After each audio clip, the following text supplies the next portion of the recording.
Welcome to the Ecom Insiders podcast. My name is Debbie, and the event is being sponsored by SPCTEK. Today's topic is going to be why Amazon PPC is essential for every seller. I'm very excited today. Our guest is Vincenzo Toscano. He is the founder and CEO of Ecomcy. As the CEO of Ecomcy, he helps e-commerce brands grow their revenue and optimize their performances on Amazon and Walmart. He has more than 5 years of experience in the e-com industry. Vincenzo, welcome to our show today. We are excited to have you.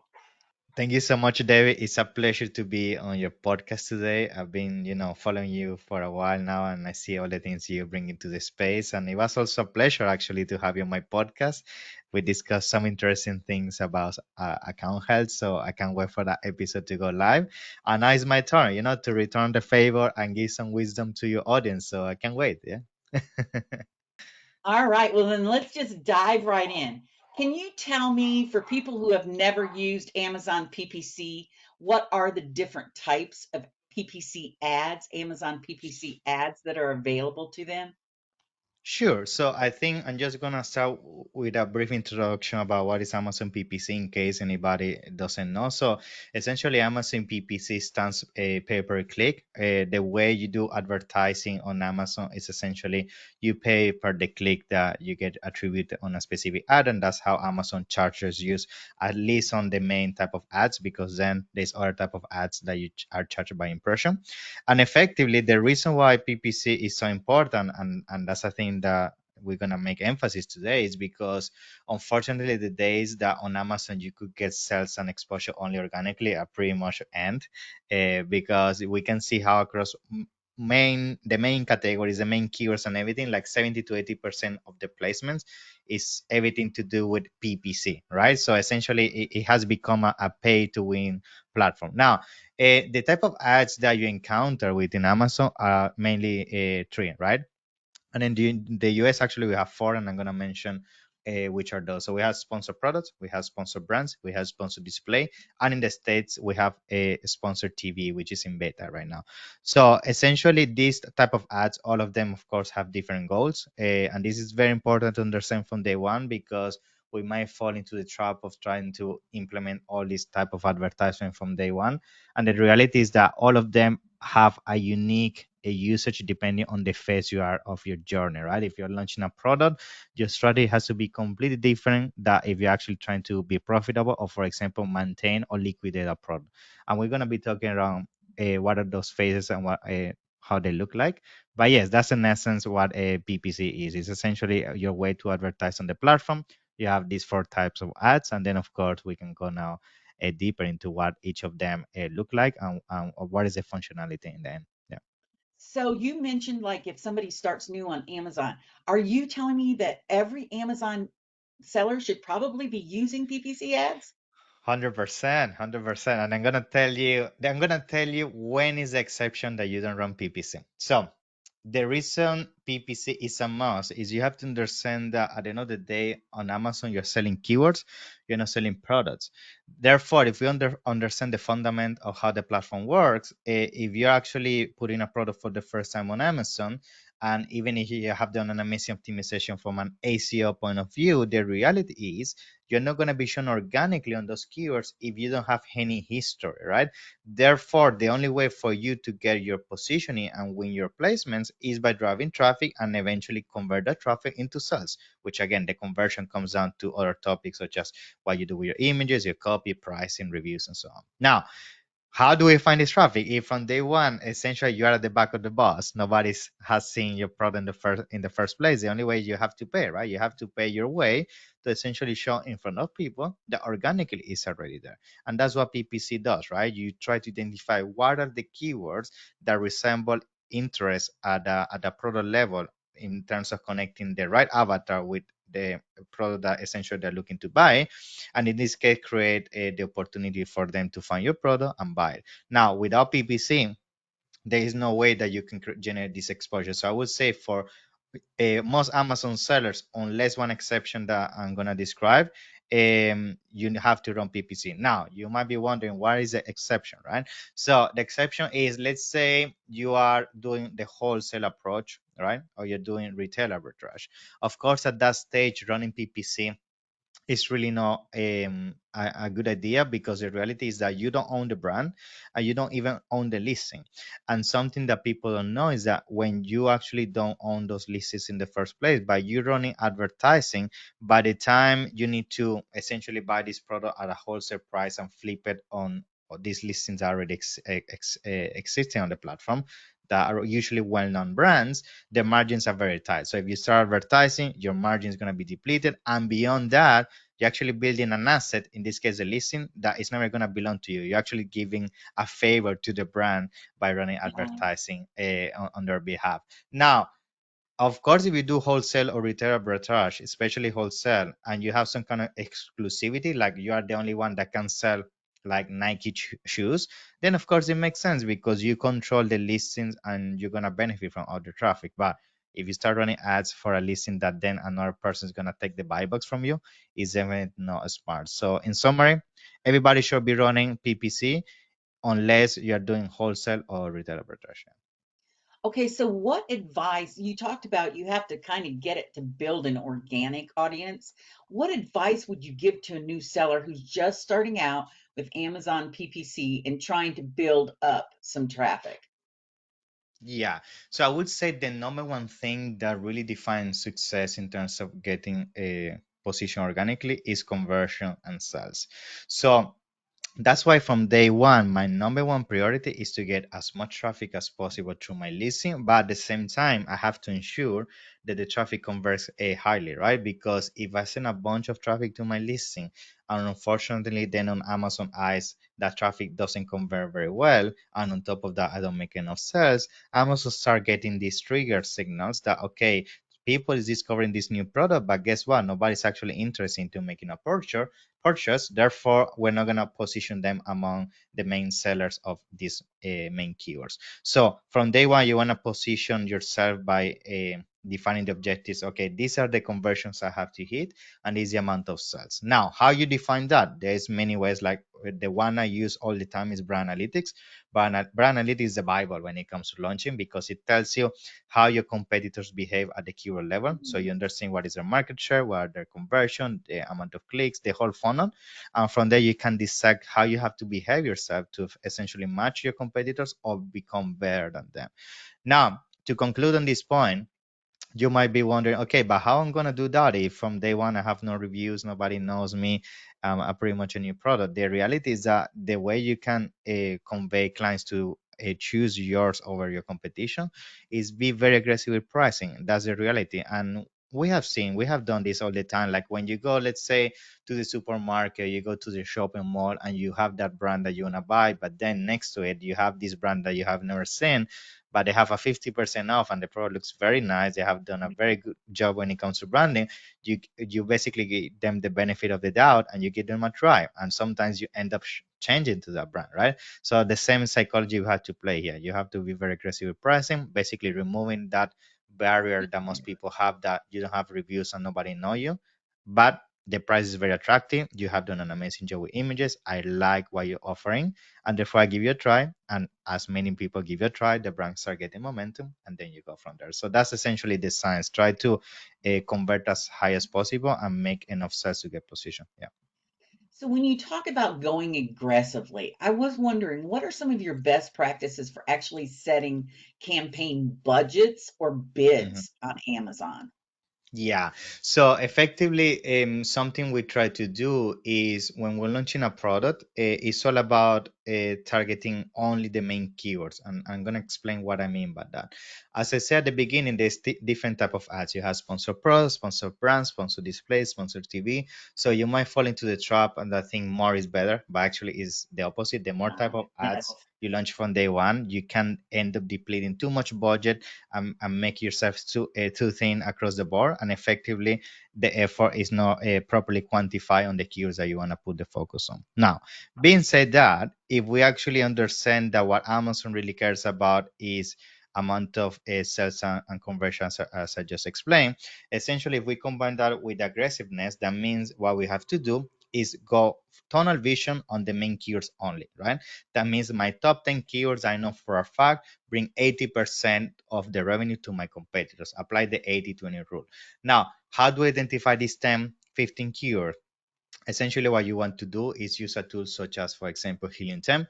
You select the top competitors among your niche, and then you try to identify what are the keywords where these competitors are on page one. And then you order them by search volume and relevancy. Why? Because by multiple studies, it's been proven that pretty much more than 17% of sales happen on page one. That means if you identify the keywords where your competitors are on page one, essentially you're opening the Pandora box of what are the keywords that are going to bring sales to you. So once you identify those, the way that we go aggressive, and what I mean by that is only exact match keywords that essentially you find them within sponsored products. And I will do that for at least 14 days, only do exact match. And on top of that, I will make sure I go for top of the search. Top of the search means that not only I'm going exact match, which means I'm only targeting that single variation of the keyword I'm putting on the system. On top of that, I'm overbidding to show on page one at the first location, the first position on page one. Therefore, it's the highest visibility you could ever have. And if you combine that with what we just mentioned, which is a price that is very difficult to ignore, and you have done an amazing job with images and everything, then it becomes a no-brainer for people to try it and bring you the sales and conversion that's going to get you position. So I'm not sure that everyone understands what you talk about when you say bidding on the keywords. I'm going Kind to of explain. explain, yeah, Yeah. explain how that works on Amazon. Yeah, essentially, bits is, as I mentioned at the beginning, by defining what is PPC, is pay per click, and essentially is like you're competing with other people, and different people put a price on how much they think a price is worth it, and that's a bid, right? You're trying to basically say, okay, I'm willing to pay $1, 150, $2 per click, and in some categories, like we have clients that, for example, do supplements, we sometimes pay like $8 per click. It's very, Mm. it's very can be very expensive. Now, when you understand that, at the same time within the bid, there's different types of bidding. You have fixed bids, you have down and up, and then you have down only. So the main difference is that if you put fixed bids, that means if you say $1, I'm willing to always pay $1 regardless, no matter what. Then you have down only, which means if the system believes that by lowering the bid, you still can show at a specific bid, it will do that, which I don't like from day one, because the reality is if your conversion at the beginning is not very good on your history, Amazon is going to lower the bid because it's thinking that you're not going to perform higher bids, and therefore you might lose the aggressiveness. So that's why I prefer fixed bids. And then you have down and up. Essentially, down and up, what it does is that it can up to 100% double the bid. So if you're paying $1, it can go up to $2 if they think you can perform better at a higher bid. So these are the different type of bids. Essentially, from people asking what should I do at launch, I would say only fixed bids, and then of course as you go down the line, that's when down only and up and down start coming into the equation. Yeah. And so what we're really saying is that depending on how popular those keywords are, that's going to depend upon how many people are bidding on it. I mean, if you have a product that has very popular Exactly. keywords, you're going to pay more for Amazon PPC. Yes, it's like let's say you have, for example, vitamin C. That's one of the most competitive cures. You can end up paying sometimes $10 per click because you have so many people trying to get the limited space on page one that the only way for you to Mm, show is to outbid your competitors, which if they also want to achieve the same against you, people keep increasing the bid until a point that sometimes certain keywords and is are so unprofitable that people stop advertising on them, because then it becomes more than advertising game in terms of sales. It becomes a monopoly game in terms of, yeah, mm. certain keywords are so competitive that it reaches a point that it's not anymore about making a profit. it's about making sure my competitor doesn't show there regardless of me losing money, because it's about me controlling the market, right? So that's Yeah. another conversation that's more enterprise level, but we see that it reaches a point on certain competitive keywords, you can end up bidding very aggressively to control the whole market. Yeah. So, how do you actually target your ads to the sellers that are the right audience for you on Amazon? So, I mean, when it comes to advertising, essentially what happens is, unfortunately, for the type of ads that you get access to, it's not like meta ads that you can do a location and things like that.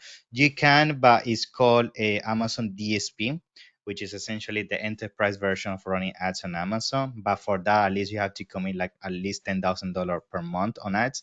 So for most people, it has a high barrier of entry. So now, if you go back to a traditional type of ads, which is sponsor pro, sponsor a brand display, and sponsor TV, effectively, when it comes to targeting, is all comes down to keywords, right? Keywords, asins, which asins is a unique identification number that each product has, where you can target it by product targeting under their listing. And then we have the third one, which is based on interest. So for example, a new type of ad that is within sponsor display, you can now, based on behavioral interest, target people. So that means if they have seen my product in the last 30 days, if they have seen a competitor, if they have interest in supplements and I'm selling vitamin C, I'm more likely to buy. That's the kind of segmentation is you're able to achieve with sponsor display, but not to the level of a zip code or things like that yet. For that, for example, you need a GSP. Now, for most people, what's really gonna make the huge difference from day one is the keyword level, because another day Amazon is a search engine. That's the reality. You're selling keywords, not products. Therefore, you want to make sure you focus on targeting your main keywords. And as you get momentum, then start exploring the other type of targeting you can achieve with the other type of ads. Well, I loved what you said about Amazon being a search engine because I Yeah. don't think that most people understand that Amazon is like a small Google. Everything that they find, people are looking for by keywords. I mean, Yeah. that's the first thing you do when you go there, you type in your keywords. Now, we've talked a little bit about some of the new sellers, but let's talk a little bit about some of the people who would actually use brand or ad groups of some type. Hmm. What would Yeah. be the considerations for structuring that type of a PPC campaign? Yeah, so again, and just to finalize on your point, it's super important that you understand this from day one, that it's a search engine, because I have this mistake is in terms of seeing this mistake across multiple search multiple times. That is, they think that because the product is cool or it looks very nice or it is like the new thing in the blog, is gonna be successful on Amazon, because they think that people just somehow gonna find it by magic, and it doesn't work like that. It's based on keywords, and if people in the first place don't even know how to type a keyword that would describe this product as new and nobody has ever seen, essentially the market is not educated about this product, the product is not going to be successful on Amazon, because it doesn't have the keywords that could potentially lead create the path between the consumer and Yeah. the product. Therefore, be mindful of that, because yes, like sometimes people say, yeah, but this product is unique, it has a patent, nobody has this design. But then it's, yes, but who is actually looking for that keyword? Nobody, right? So that's important. Now, going back to the ads, if you're a brand, okay, and you already kind of already went to the starting point, you're already kind of more mature, and you pretty much have brand registry, then you get access to sponsor brands. Essentially, with sponsor brands, what you're able to achieve is type of ads that allow you to basically create a presence beyond only being a Mhm. product. It's actually you being a brand on the platform. So the type of ads that you get access to is, for example, a video campaign. So I'm pretty sure most of you, when you're scrolling on Amazon, you have seen that there are certain keywords that you scroll down, you see a video on the middle of the page, top of the page. So that is sponsored brands. Then you have a sponsored banners. So there in certain keywords, let's say you're looking vitamin C as an example, you put vitamin C right now, and you're gonna see on Amazon some brands, what they do is they have a more branded type of ad with a unique logo or a custom banner with a custom image, and they showcase the whole lineup, or they actually incentivize people to click in there and go to the storefront, where it's like your mini website within Amazon. So that's actually the extra level of advertising, because now The strategy goes from only keyword focus, which is only showing your product, to focus only on the conversion, to brand presence, because these kind of ads tend to have your logo, your uniqueness in terms of the type of a message you're trying to convey with video, images, and all of that. And sometimes the objective beyond sales is actually control of the actual niche and create your presence as an authority. So these ads, I will say for sure, um, after the first 2 months max, they should be part of your strategy, because the initial months again is about keywords and positioning, but then the reality is that for you to establish your success and be somebody else, that in terms of be something beyond just a generic product, you have to start establishing your name. Like for example, brands like Anchor, that's what they did. They started very generic and then they went all in video, banners, all of that, and now they're very well known as a brand on Amazon. So yeah. So now we talked about keywords, but how do sellers leverage their negative keywords in order to optimize PPC campaigns? Yeah. So essentially, in this case, usually what we end up doing is that negative keywords is a way for you to limit the exposure, right? The exposure to keywords that tend to not be profitable for you.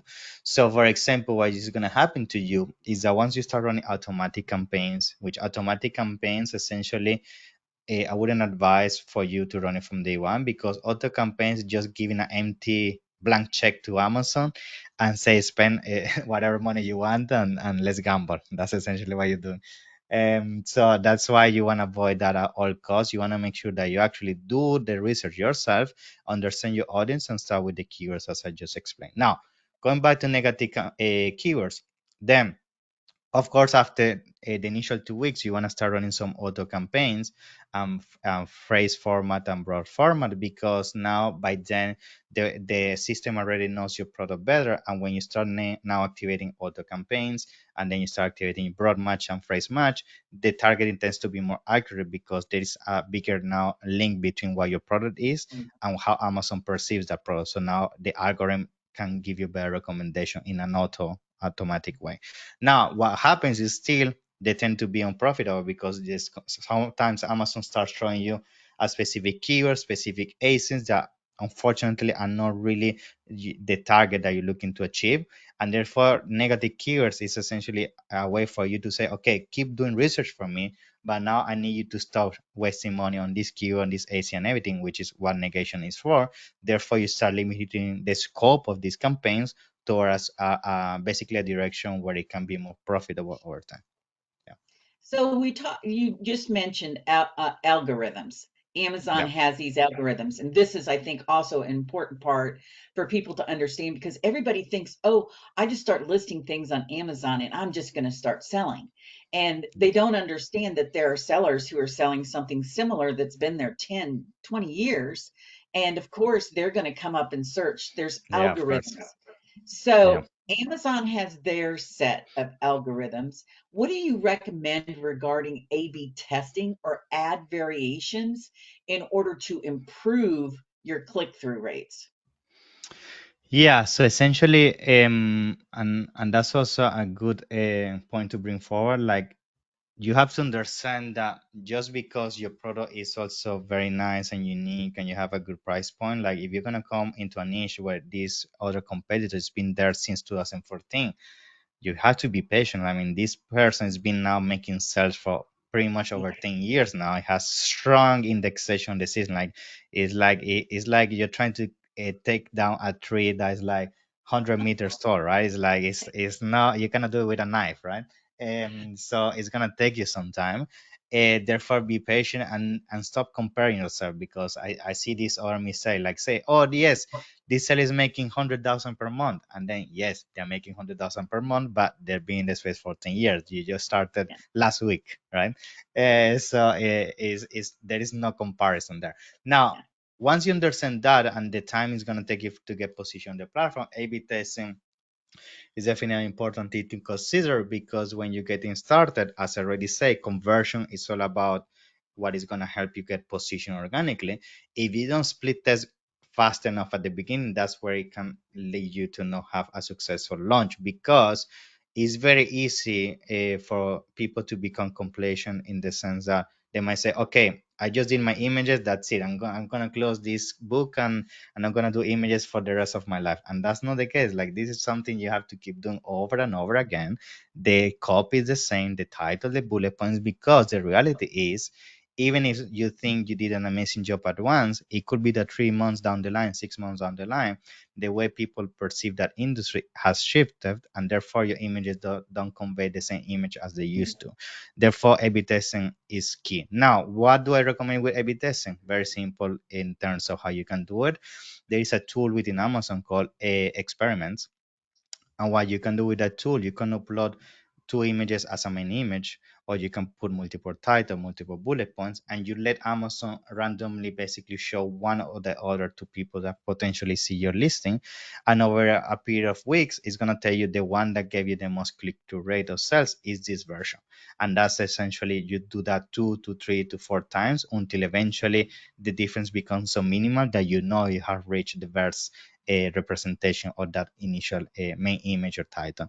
But again, at the beginning, most likely that's not going to be the case. And maybe testing at the same time, if you do it properly, is going to spike conversion, which is what we want to achieve. And from an algorithm point of view, it's going to allow you to get position organically. Yeah, now tell me, what are some of the trends, emerging trends that are happening right now in PPC that sellers need to be aware of? Because we've covered kind of the basics, but like you said, it's always changing. Yeah, some of the things that is been evolving significantly from a PPC perspective is understanding how now you start optimizing your PPC based on how your organic behaves. And this is very complex, because essentially what is happening to a lot of people is as you start getting position organically on certain keywords, the last thing you want to avoid is keyword cannibalization. And I'm going to explain what this means. There's this phenomenon on Amazon that if you already start getting positioned very highly organically, the last thing you want to do is then also advertise very highly on the same keyword, because essentially you're trying to advertise on a placement that you already own organically. Therefore, you want to divert your efforts and budget into keywords that you don't control. But the thing is, if you have multiple products and multiple keywords, doing this manually, it becomes very tough. And therefore, that's now where some of the new trends are coming to play in terms of how you can use artificial intelligence to dynamically check this on an hourly basis to see where I'm standing at a keyword level across all my products, and comparing that organically and sponsor, and make change on my bids on the spot to make sure all is balanced in terms of where I'm being aggressive and where I don't have to be aggressive. So that's one trend. And the other trend is also how, and this is especially the case as you start spending more and more money, you're going to reach a point that you're going to identify trends throughout the day. So we have, for example, a client that he does kitchen products, and we identify, for example, that only during the afternoon, like between 1 and 2 in the afternoon, and then in the evening, like 7 to 9 in the evening, he was making most of his sales.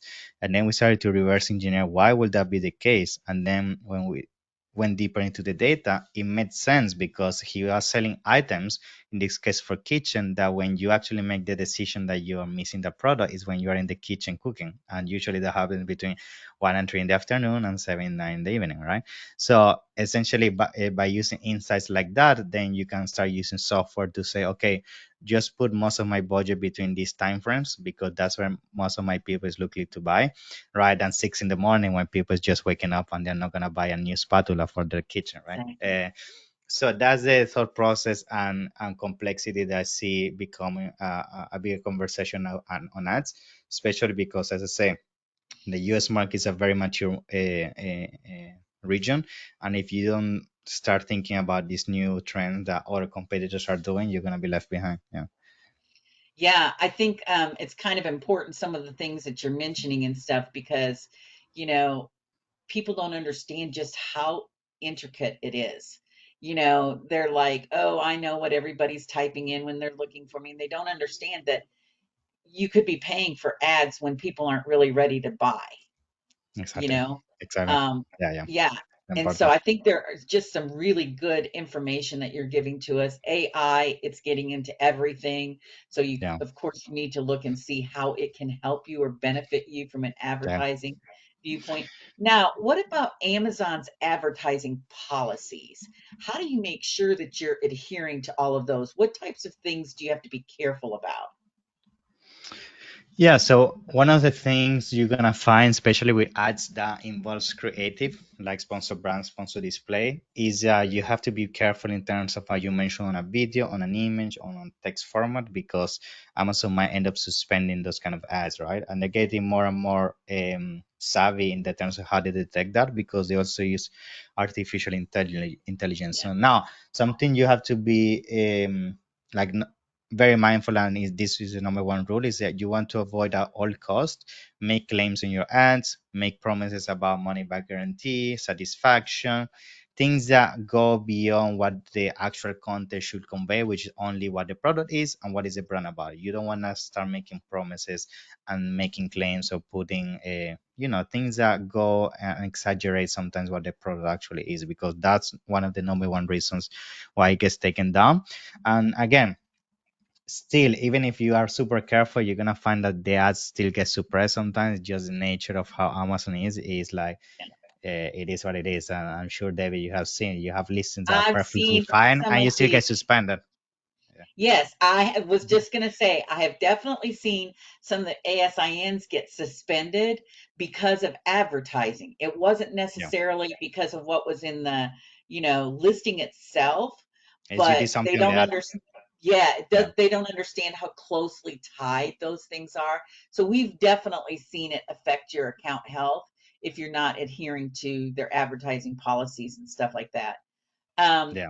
Now, there's big shopping periods, Black Friday, Cyber Monday, and stuff. Tell us really quickly, how do you make sure that you optimize your PPC when everybody's spending a lot of money? I just went through that. So this week it was all about that with Prime Day. So I can tell you it wasn't easy, but something I can definitely say is that our best friend has been historical data. And what I mean by that is brand analytics is going to be your best friend. Mhm. Like brand analytics essentially gives you a level of granularity that you can be super smart in terms of how you adjust for the seasonality period. So for example, with analytics, I can go back to a Prime Day last year. I can see what was basically the distribution of traffic, where were the best sellers, what are the keywords I need to focus on. And basically, we use those insights to adapt and adjust our strategy towards what happened last year. And of course, add some of our insights from this year. But effectively, what I'm trying to say is that that's how you prepare for the seasonality periods, having access to historical data through brand analytics or tools such as Helium 10 that, for example, also allow you to go back in time and understand what happened last year, how things might be different this year based on if I change my price, if I did this new product, this new, for example, lineup of accessories that wasn't in my listing before, and how I'm gonna basically adjust my keyword targeting based on that and my bids specifically, because bids is gonna change significantly from year to year, especially because your cost of goods usually tend to change from year to year. Therefore, your economics are gonna be different.